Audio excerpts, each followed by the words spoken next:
Taxa básica de juros da economia sobe mais um ponto e chega a 14,25% ao ano, que é o maior patamar desde a crise do governo Dilma.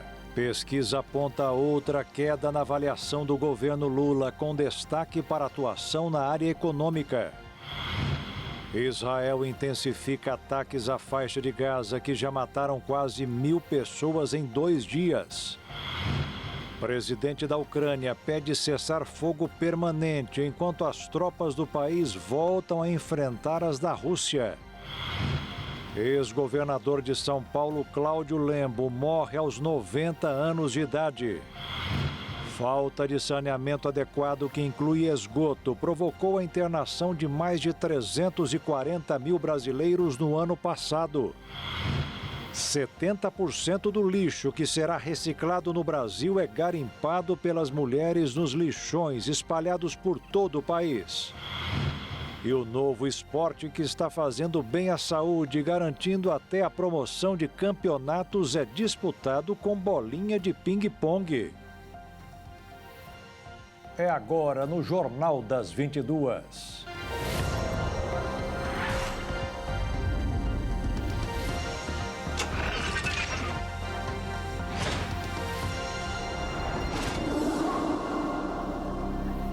Olá, boa noite. As forças de defesa israelenses retomaram os bombardeios contra Gaza após o cessar-fogo que durou 2 meses. Manifestantes israelenses realizam um protesto contra o primeiro-ministro Benjamin Netanyahu após a retomada da guerra, que também foi condenado por grande parte da comunidade internacional. Com o fracasso das negociações para uma nova trégua, o exército israelense anunciou nesta quarta-feira que retomou as operações terrestres na faixa de Gaza, um dia após encerrar o cessar-fogo com intensos bombardeios aéreos. As forças de defesa de Israel voltaram a ocupar o corredor de Netzarim, ponto estratégico para o controle militar do território palestino. De acordo com o governo israelense, a reocupação tem o objetivo de pressionar o Hamas a libertar os 59 reféns ainda em cativeiro, sendo que, de acordo com estimativas, apenas 24 podem estar vivos. No entanto, a retomada da posição estratégica foi um dos fatores que levaram o Hamas a rejeitar a proposta de cessar-fogo apresentada pelos Estados Unidos, que previa uma pausa extra de 50 dias nos combates. O primeiro-ministro israelense Benjamin Netanyahu declarou que, a partir de agora, as negociações só ocorrerão sob fogo. A afirmação vem em meio a pressões internas de membros de sua coalizão, como o ministro da Segurança Nacional, Ben-Gvir, que defende uma ação ainda mais dura contra Gaza.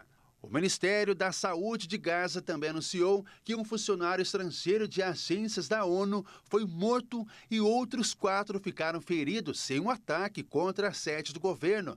Mas as forças de defesa israelense negaram ações contra estruturas das Nações Unidas na região. O reinício da guerra foi condenado por grande parte da comunidade internacional, incluindo a Organização das Nações Unidas e a União Europeia, que se disseram chocadas com os bombardeios israelenses.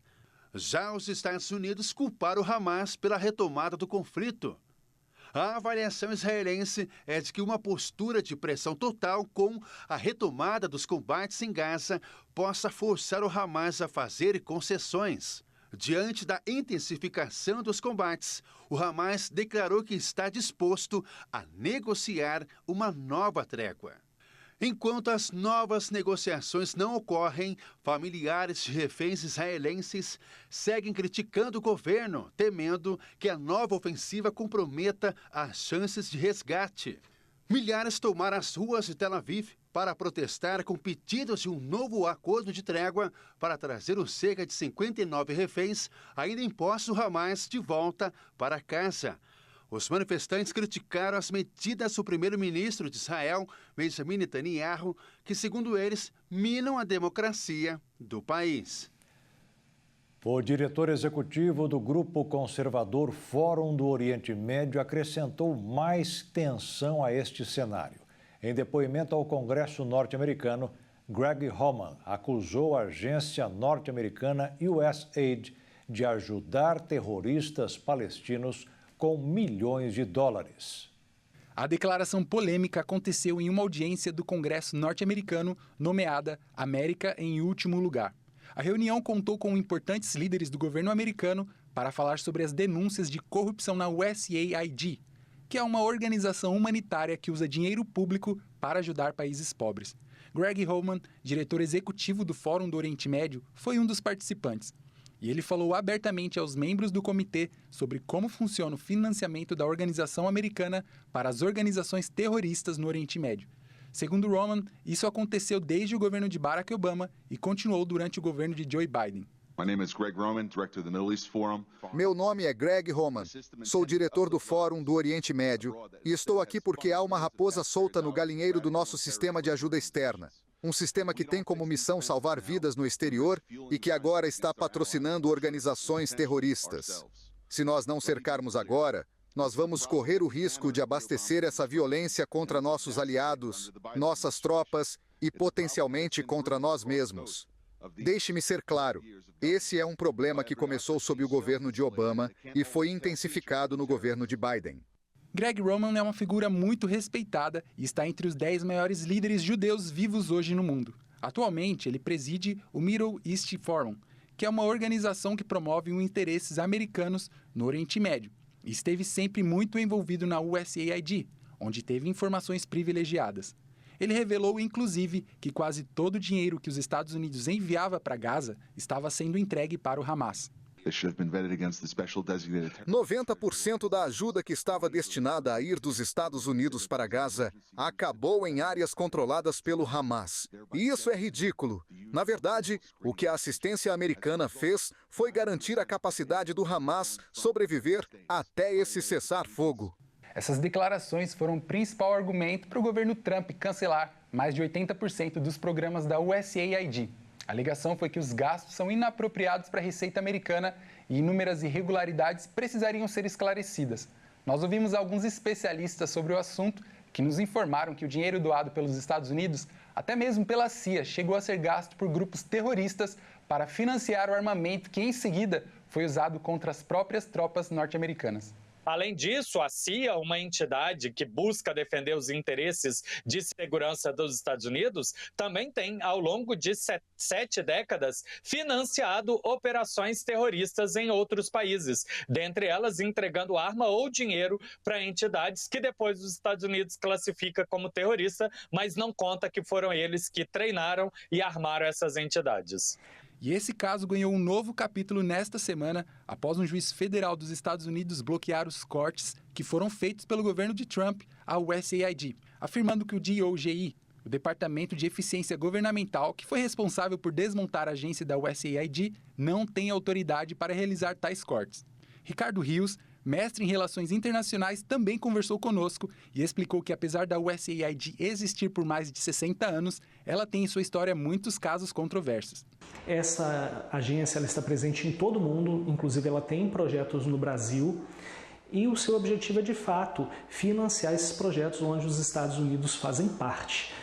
Ao longo da sua história, a USAID participou de golpes de Estado, de monitoramento de cidadãos de outros países. Então, ao longo da sua história, a USAID é parte de várias controvérsias políticas e geopolíticas. Na guerra entre a Rússia e a Ucrânia, os bombardeios também não tiveram pausa. E na questão diplomática surgem mais ameaças. Apenas o presidente dos Estados Unidos, Donald Trump, demonstrou otimismo depois de conversar com o presidente da Ucrânia, Volodymyr Zelensky. O presidente dos Estados Unidos postou na rede social Truth que a conversa com o presidente da Ucrânia durou cerca de 1 hora e serviu para alinhar as demandas e necessidades tanto da Rússia como da Ucrânia. Zelensky, que busca não ficar à margem do diálogo entre russos e americanos, quer que Washington supervisione um futuro cessar-fogo. Rússia e Ucrânia se acusaram mutuamente nesta quarta-feira de não querer encerrar o conflito após uma noite de ataques dos dois lados da fronteira. As recentes negociações com Vladimir Putin não trouxeram alívio aos europeus, que temem que Trump, já alinhado ao líder russo e alguns pontos cruciais, faça amplas concessões ao Kremlin. A diplomacia europeia prevê apresentar nesta quinta aos 27 estados membros do bloco uma proposta de ajuda militar à Ucrânia de 5 bilhões de euros para que sejam entregues o mais cedo possível dos 2 milhões de projéteis de artilharia. Nesta quarta-feira, o presidente ucraniano acusou a Rússia de rejeitar efetivamente uma proposta de trégua dos Estados Unidos após anunciar uma onda de ataques à sua infraestrutura civil horas após Moscou concordar em interromper os ataques ao setor energético da Ucrânia. Em contrapartida, autoridades russas relataram um incêndio em um depósito de petróleo na região de Krasnodar, a leste da fronteira com a Ucrânia, após um ataque de drones do país.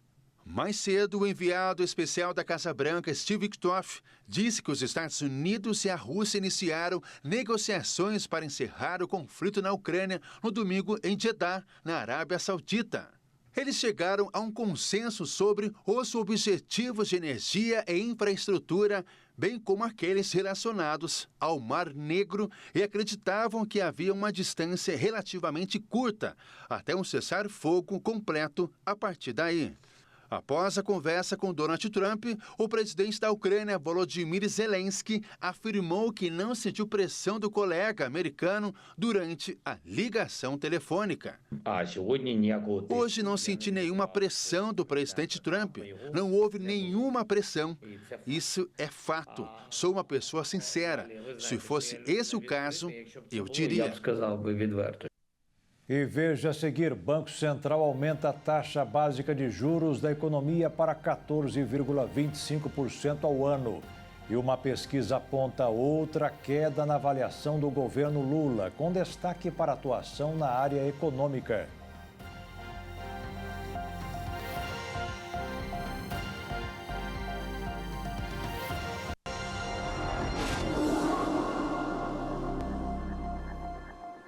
Foi realizada hoje na Câmara dos Deputados uma sessão solene pelos 40 anos da redemocratização. O presidente da Casa, Hugo Mota, do Republicanos da Paraíba, afirmou em seu discurso que a democracia é um bem inegociável. A solenidade contou com a presença da ministra das Relações Institucionais, Gleisi Hoffmann, responsável pela articulação política do governo Lula. Também estiveram presentes o presidente do Supremo Tribunal Federal, Luiz Roberto Barroso, e os ministros Gilmar Mendes e Dias Toffoli. No evento, José Sarney recebeu a Medalha do Mérito Legislativo, uma honraria destinada a personalidades que tenham prestado serviços relevantes ao Poder Legislativo ou ao Brasil. Em discurso, Hugo Mota disse que a democracia não é um ponto de chegada, mas um compromisso que deve ser renovado diariamente. 4 décadas se passaram desde aquele março de 1985, quando o Brasil retomou a normalidade do Estado de Direito. Após mais de 20 anos sufocada, a nação brasileira finalmente respirava o ar puro da democracia. Os últimos 40 anos não transcorreram sem desafios, sem lutas e sem novos aprendizados, é claro. Mas foram também, e acima de tudo, 4 décadas de um país que decidiu caminhar de cabeça erguida sob o sol luminoso da democracia, sem se curvar à sombra do medo e das incertezas.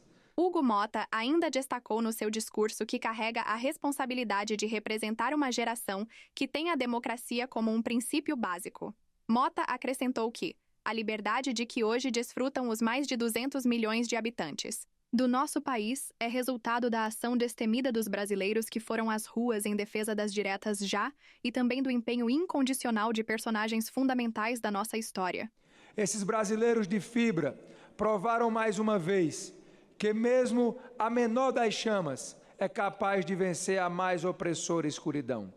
Dessa maneira, ao celebrarmos hoje esses 40 anos, fazemos mais do que lembrar, reafirmamos que o Brasil pertence ao povo, que as instituições e as liberdades individuais são inegociáveis, que a democracia é o único caminho legítimo para a grandeza desta nação. O presidente do Supremo Tribunal Federal, Luiz Roberto Barroso, disse em seu discurso que a história do Brasil sempre fora a história da quebra da legalidade ou tentativa de quebra da legalidade e citou a importância da Constituição de 1988 para a estabilidade do país. Nesse momento em que há escuridão no horizonte global, nós podemos ser as luzes do caminho. Eu tenho muita fé no Brasil e creio que com integridade, civilidade, idealismo e competência, nós podemos ser a sensação do mundo.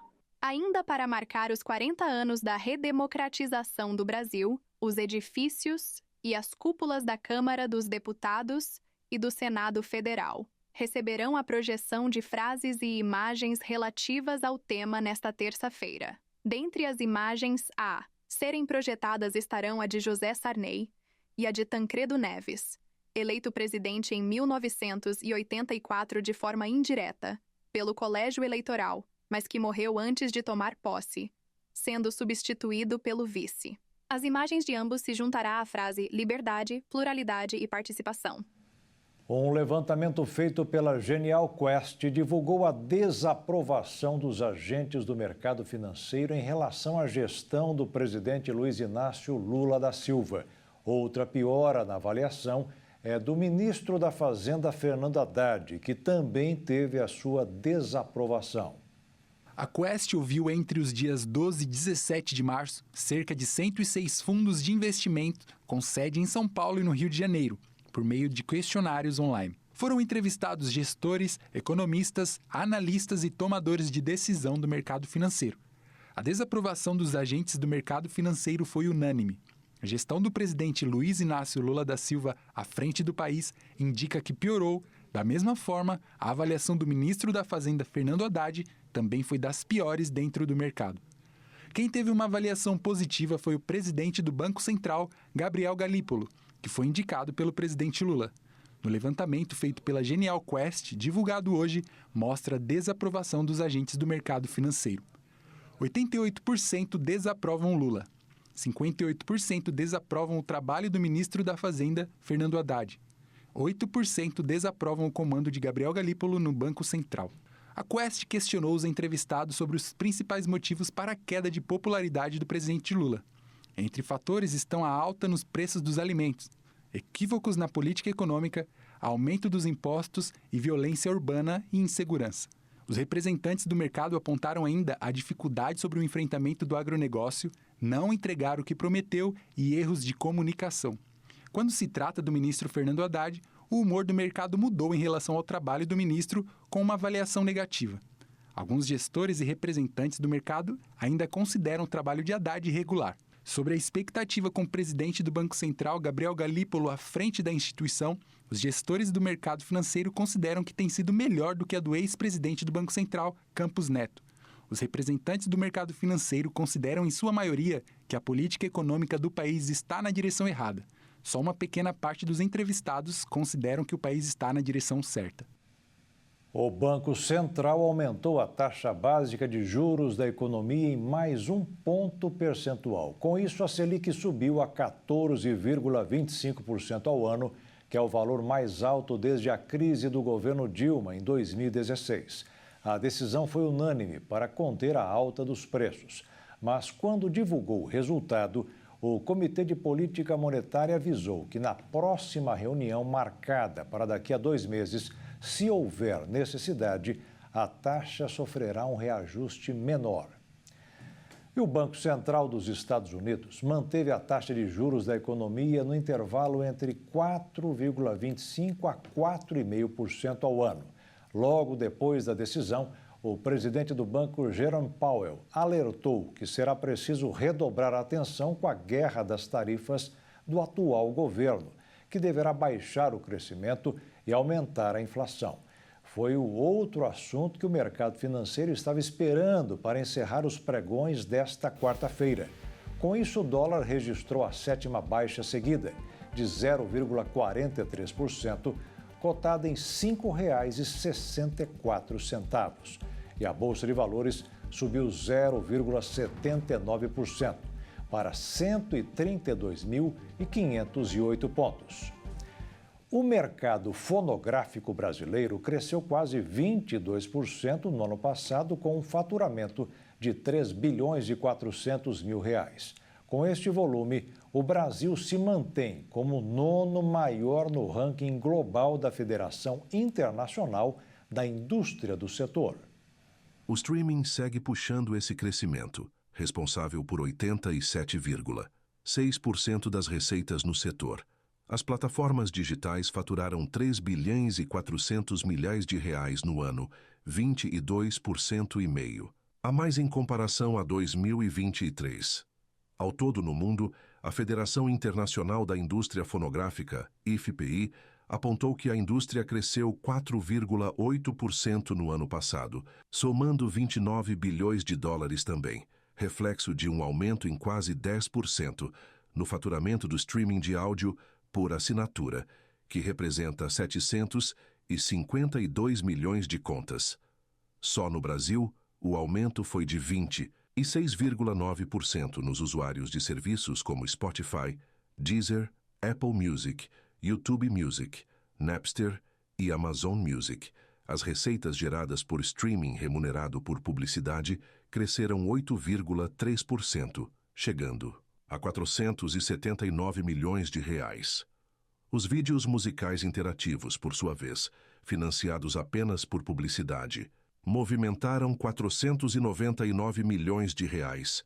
A alta também se refletiu na arrecadação de direitos de execução pública para produtores, artistas e músicos, 14,9% a mais que 2023, somando 386 milhões de reais e 36% a mais no caso de uso de músicas em publicidade, filmes e séries. O mercado físico teve seu melhor resultado desde 2017, chegando a 21 milhões de reais, um aumento de cerca de 32%.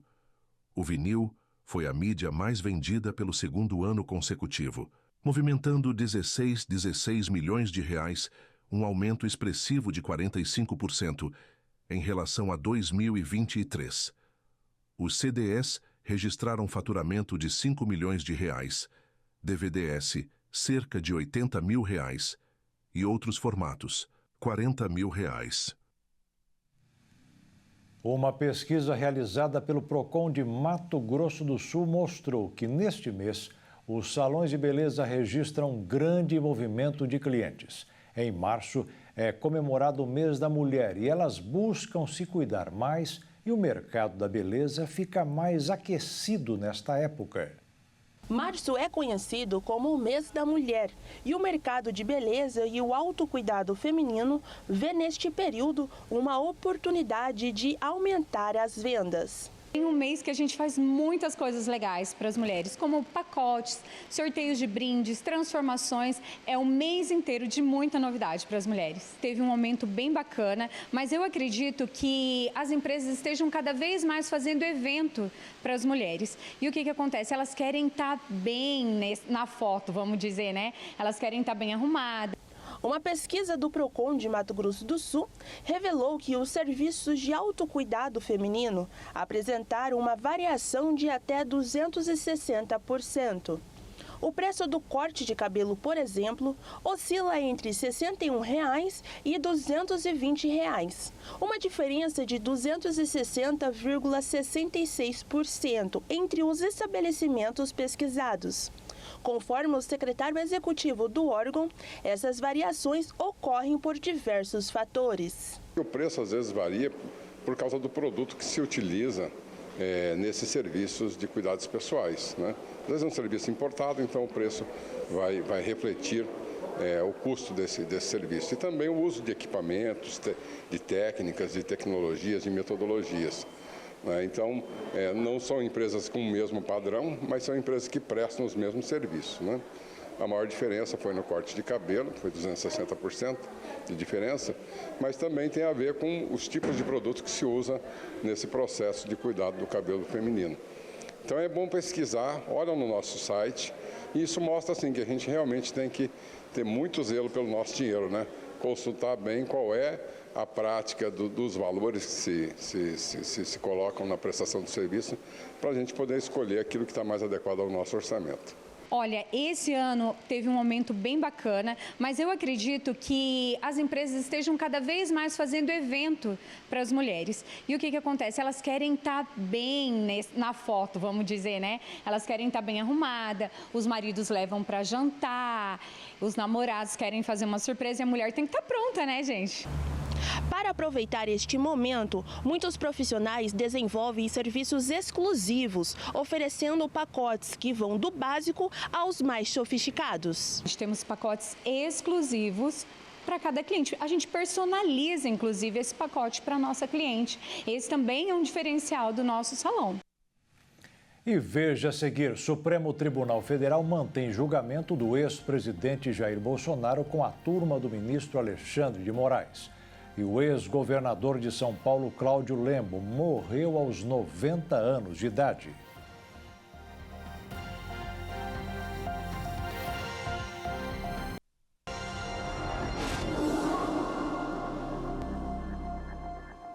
Já está com o presidente Luiz Inácio Lula da Silva o projeto aprovado pela Câmara dos Deputados que liberou mais de 4 bilhões de reais de restos a pagar de emendas. Mais um item que deverá provocar incômodo ao Supremo Tribunal Federal. Para começar a valer, só falta a sanção. A Câmara dos Deputados aprovou um projeto que autoriza o pagamento de recursos orçamentários reservados entre 2019 e 2022, mas que haviam sido cancelados por falta de uso. Conhecidos como restos a pagar cancelados, esses valores chegam a mais de 4 bilhões de reais e poderão ser repassados aos municípios até o final de 2026. A proposta recebeu 347 votos favoráveis e, por ter sido modificada, retorna agora ao Senado para nova análise. Esses recursos teriam um pagamento previsto, mas não foram efetivamente transferidas aos destinatários devido a entraves administrativos. Entre os valores que poderão ser resgatados estão emendas de relator que fizeram parte do extinto orçamento secreto. Inicialmente, o relatório do Senado previa que emendas parlamentares inscritas de 2019 a 2024 poderiam ser reavaliadas, o que abriria possibilidade para a liberação de emendas recentemente bloqueadas. Entre os estados beneficiados, o Amapá se destaca. Segundo o levantamento da Consultoria de Orçamento e Fiscalização Financeira da Câmara, do total, cerca de 515 milhões de reais são destinados a municípios do estado. O valor supera repasses previstos para estados como São Paulo, Bahia, Paraíba e Rio de Janeiro. Questionado, Alcolumbre afirmou por meio de nota que a proposta busca garantir a conclusão de obras essenciais em estados e municípios.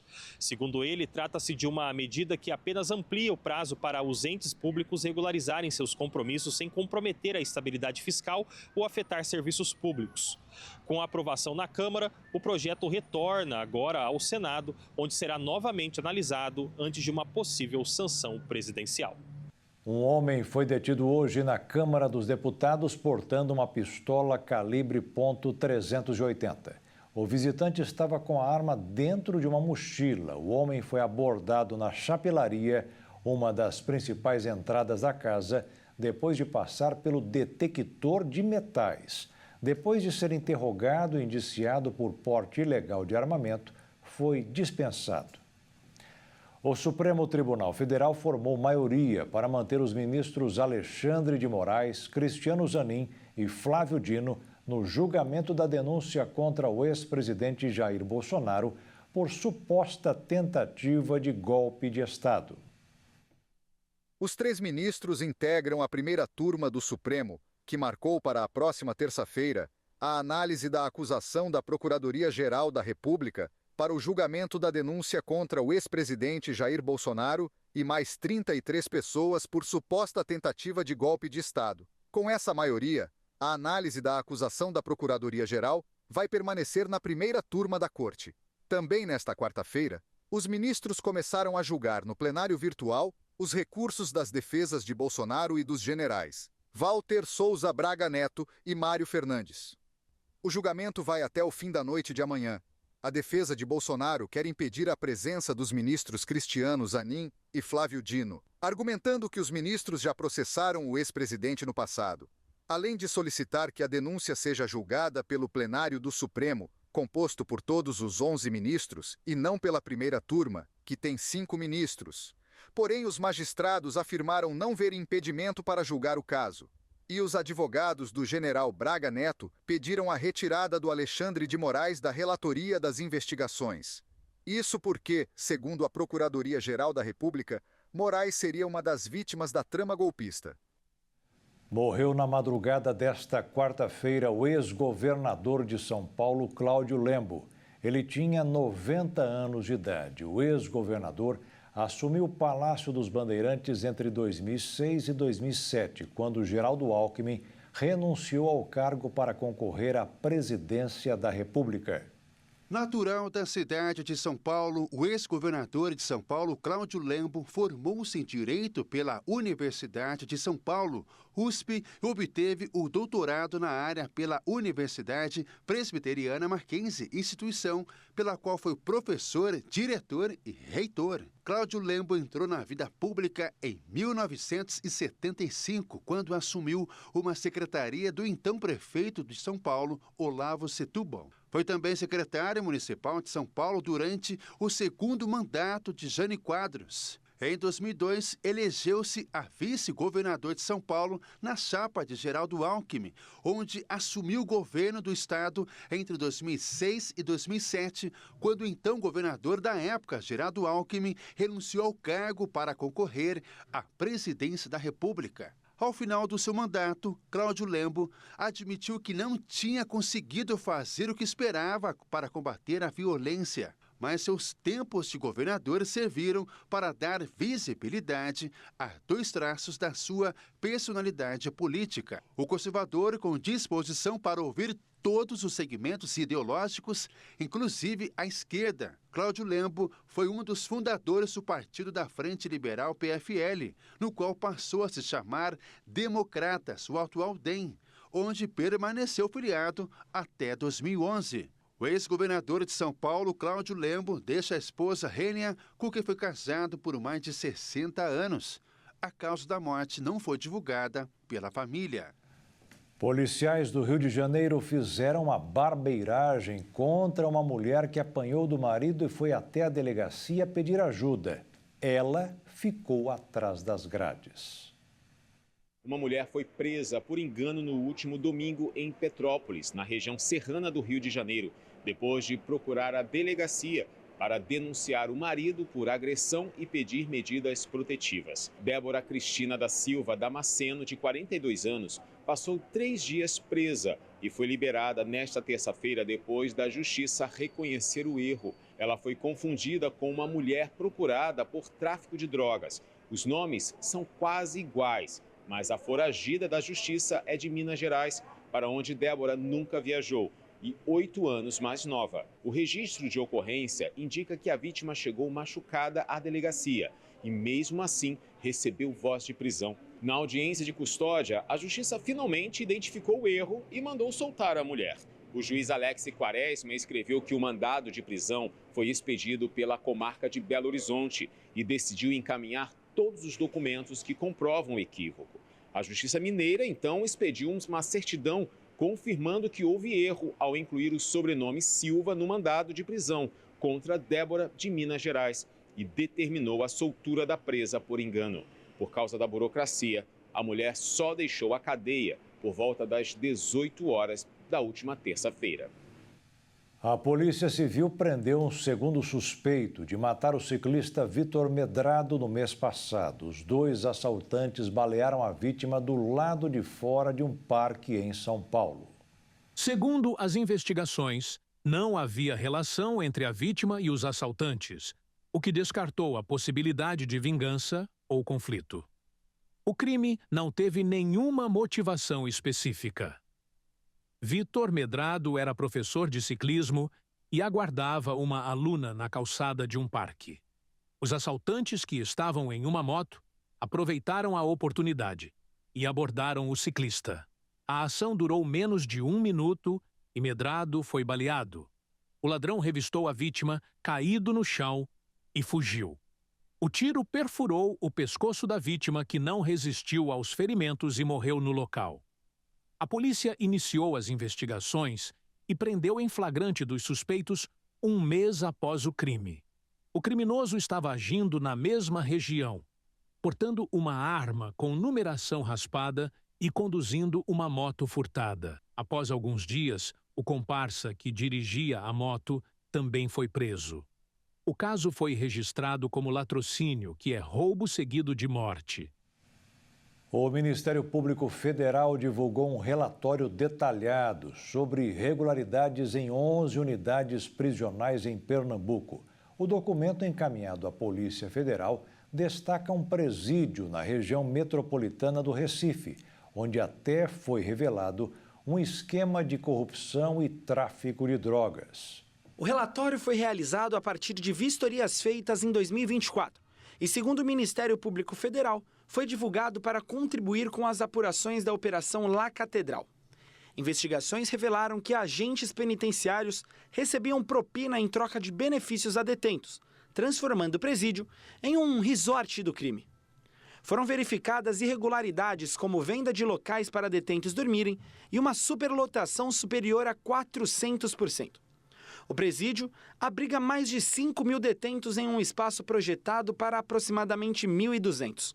Segundo o MPF, a situação é comparável à do Complexo do Curado, que levou à condenação do Brasil pela Corte Interamericana de Direitos Humanos em 2018. Além da superlotação, também foi constado o comércio de itens básicos de subsistência, como os espaços para dormir e a influência dominante dos chaveiros, detento que assume a função de apoio aos agentes de segurança nos pavilhões e de facções criminosas.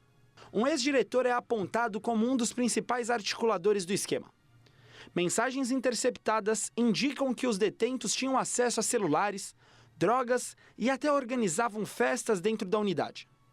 Na rotina de luxo, esses presos tinham direito a comida e bebida à vontade, e até celas equipadas com videogames, sistema de som e iluminação, e convidados que podiam entrar livremente. Após a deflagração da Operação La Catedral, o presídio Igaraçu foi parcialmente interditado e o então diretor afastado do cargo.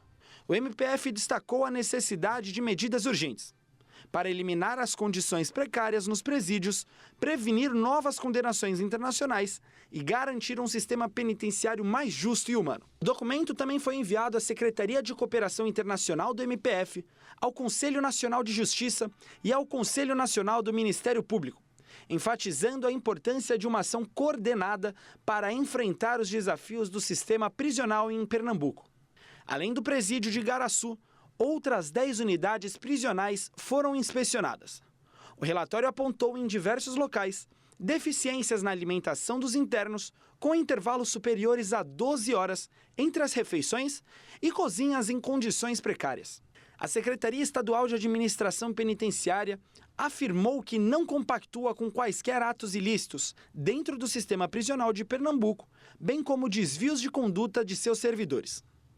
A pasta destacou que, desde que foi criada, há 1 ano e 2 meses, implantou medidas estratégicas para combater a criminalidade nos estabelecimentos penais, incluindo mudanças nas gerências prisionais, criação da ouvidoria penal e fortalecimento da comissão de sindicância.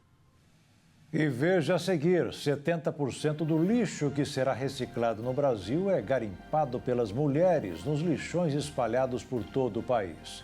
E o novo esporte que está fazendo bem à saúde e garantindo até a promoção de campeonatos é disputado com bolinha de ping-pong.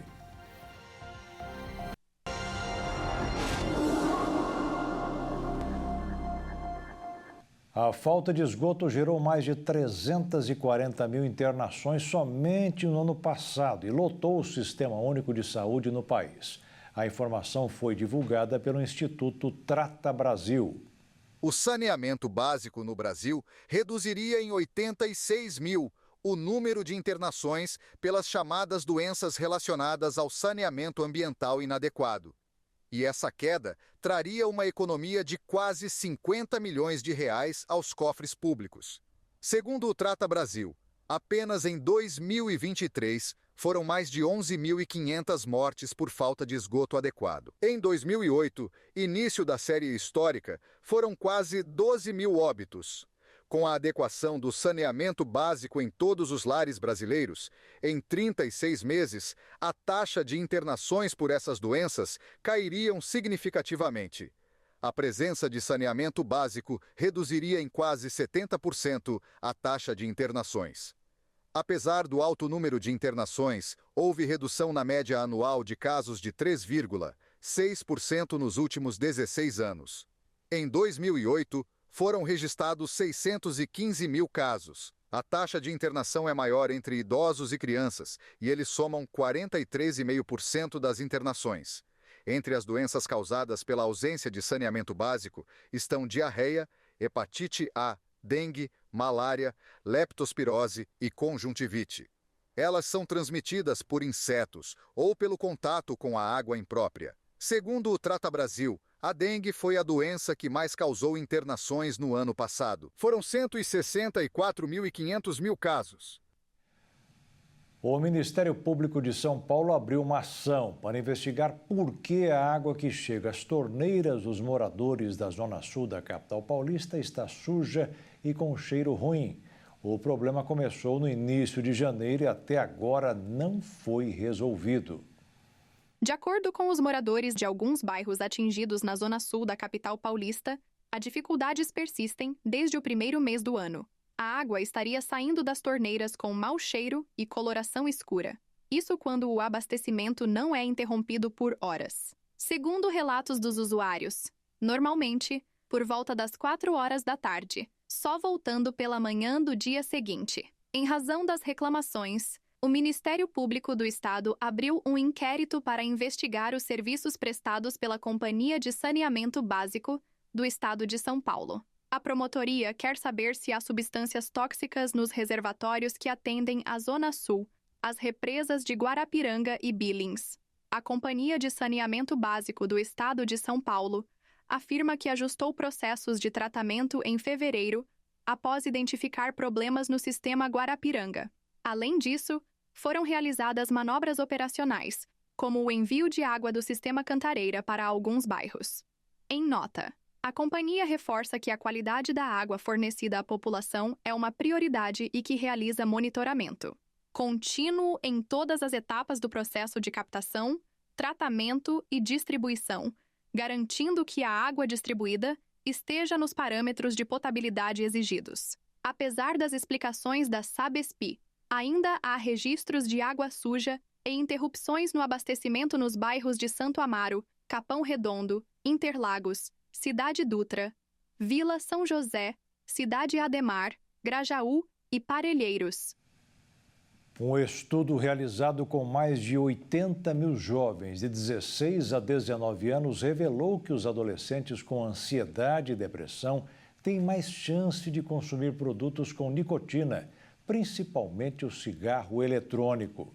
A pesquisa feita por uma revista científica contou com a participação de 80 mil adolescentes, de 16 a 19 anos do Canadá, da Inglaterra e dos Estados Unidos em um período de 3 anos. A maioria dos fumantes relatou que fumou pela primeira vez, antes dos 18 anos. O vício começou cedo e continuou na vida adulta.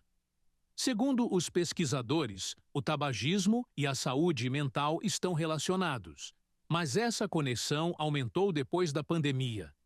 O isolamento social foi um dos principais responsáveis para o aumento dos casos de transtornos mentais, especialmente em adolescentes que são mais vulneráveis por causa das mudanças físicas e mentais.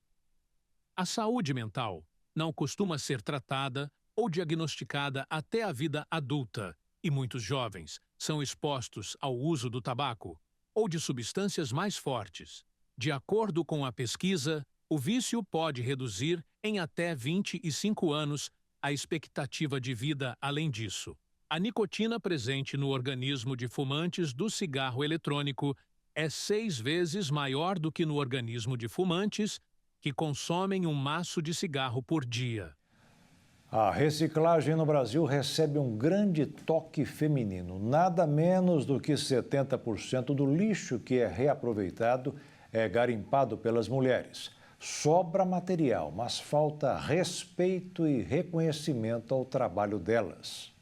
O Brasil descarta anualmente cerca de 80 milhões de toneladas de resíduos, o que equivale a 382 quilos por pessoa ao longo do ano. Apesar dos avanços na reciclagem, apenas 8% desse volume recebe a destinação correta e a maior parte desse material reciclável passa pelas mãos de catadores informais, que desempenham um papel essencial no gerenciamento de resíduos no país. De acordo com o Instituto de Pesquisa Econômica Aplicada, cerca de 800 mil catadores atuam na reciclagem no Brasil, sendo 70% mulheres. Muitas delas são negras, vivem em áreas periféricas e enfrentam condições de trabalho precárias. Além de lidarem com a coleta sob o sol e chuva, frequentemente recebem uma remuneração baixa e têm pouco acesso a programas de apoio e políticas públicas que garantam melhores condições para a categoria. Em Fortaleza, onde são geradas mais de 118 mil toneladas de resíduos por mês, a reciclagem ainda é limitada, com uma taxa de apenas 8%. As catadoras da cidade enfrentam exclusão social e dificuldades para negociar diretamente com empresas de reciclagem, sendo muitas vezes obrigadas a vender os materiais coletados por preços abaixo a intermediários. Projetos locais que integram essas profissionais ao sistema de mobilidade urbana sustentável têm tentado mudar essa realidade, mas o reconhecimento do trabalho dessas mulheres ainda é um desafio. Apesar da Política Nacional de Resíduos Sólidos, em vigor há 13 anos, e do novo Marco Legal do Saneamento aprovado há 3 anos, o país ainda enfrenta entraves para ampliar e estruturar a reciclagem. O projeto de lei que cria a Política Nacional de Economia Circular, que poderia impulsionar a reutilização de materiais e reduzir o desperdício, segue parado na Câmara dos Deputados. Garantir condições dignas para as catadoras é fundamental para fortalecer a economia circular e valorizar a reciclagem no Brasil. O reconhecimento dessas mulheres como prestadoras de serviço ambiental, com direitos e remuneração justa, é um passo essencial para tornar a gestão de resíduos mais eficiente e sustentável. Um esporte que mistura tênis, badminton e tênis de mesa está fazendo sucesso no Brasil. Esse é o pickleball, que nasceu nos Estados Unidos em 1965 e que nos últimos anos começou a conquistar os brasileiros, ganhando espaço principalmente entre pessoas de alta renda, e faz bem à saúde. Praticado em um espaço de 13 metros por 6 metros, com uma bola de plástico rígida e furada, o jogo difere dos seus pares em relação às regras e contagem de pontos. No pickleball, vence quem primeiro acumular 11 pontos, com vantagem de 2 pontos sobre o adversário. O objetivo do jogo é fazer com que a bola passe por cima da rede e o oponente não consiga devolvê-la. As partidas podem ocorrer mano a mano ou em duplas. Por ser realizado em uma velocidade menor do que o tênis e o badminton, o pickleball atrai pessoas de todas as idades, inclusive idosos, e pode trazer inúmeros benefícios para a saúde. Estudo publicado na Revista Britânica de Medicina Esportiva, que analisou os benefícios de vários esportes para a saúde, acompanhando mais de 80 mil adultos ao longo de 9 anos, mostrou que aqueles que praticam regularmente esportes de raquete reduzem o risco de morte em 47%, em comparação com os sedentários. Isso acontece, segundo os pesquisadores, porque os esportes de raquete envolvem todo o corpo, exigindo flexibilidade, agilidade e coordenação motora, além de um treino mental do esportista para decidir onde rebater ou sacar a bola e que força aplicar nas jogadas. O pickleball tem sido um sucesso no Brasil e no mundo, porque é um esporte de fácil aprendizado e inclusivo, não só na questão de jogadores com necessidades especiais, mas também pela idade. Embora seja uma febre entre pessoas de maior poder aquisitivo, o pickleball exige investimentos menores do que esportes como tênis. Uma raquete para iniciantes pode ser adquirida por valores que oscilam entre R$160 e R$200, e o aluguel de uma hora de quadra custa a partir de R$120 em estabelecimentos de São Paulo, mas como brasileiro sempre. Reinventa. É possível criar alguns locais para praticar o esporte. Segundo a CBP, tem trabalhado com projetos de introdução do pickleball em escolas públicas e privadas, além da formação de instrutores e atletas. A ideia é popularizar o esporte no Brasil, assim como ocorreu nos Estados Unidos. E o Jornal das 22 termina aqui. Uma boa noite para você e fique na paz. Tchau.